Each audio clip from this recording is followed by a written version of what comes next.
I threw the keys down the stairwell. The next second, the keys fell from above my head. I looked down. The stairs went down endlessly. I looked up. No end in sight. I ran back and forth trying to figure it out, but no matter if I went up or down, I always ended up back where I started. All the hallway doors were sealed shut. I was trapped in this infinite loop with two thieves. Big Black took a bullet and lost too much blood. The next day he passed in his brother Little White's arms. Right then, I noticed something was wrong. The bread we'd eaten before appeared again. My mental defense completely collapsed. Even the food was looping in this cursed place. This despair lasted 35 years. I went from a strong man to a broken old man. Little White was different. He adapted to this looping space. He even turned himself into a fit young guy. For 35 years we depended on each other. Every year on Big Black's death anniversary, Little White would carry me to his remains. That day I suddenly screamed like a madman. Something in my brain woke up. I finally understood why we were trapped here. I told Little White he must write down his name. Never enter the elevator. Little White looked confused. He wanted to ask where this elevator came from. I cut him off and started telling my story. I demanded he listen to the end. This was the only chance to end the loop.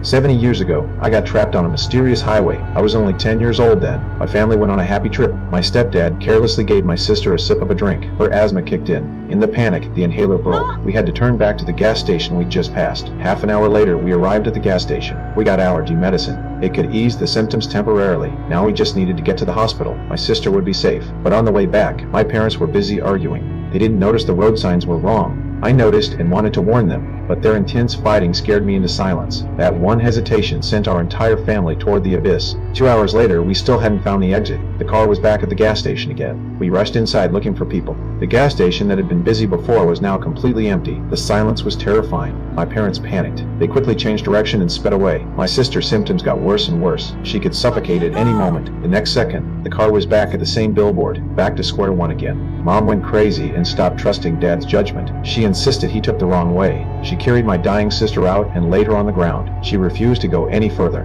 Mom's suspicion made Dad devastated. He walked into the wilderness trying to figure out if he really took the wrong way. Mom was desperate to save her daughter. She decided to leave her husband behind, but my sister went into shock quickly. Mom's fragile nerves broke down too. She slapped herself like a madwoman, thinking she could wake up from this nightmare. Mom's crazed state terrified me. I picked up my sister whose body was growing cold. I walked in the opposite direction without looking back. In a daze, Mom's car drove faster and faster, but no matter how fast, she couldn't escape this looping highway. We were trapped for exactly 35 years.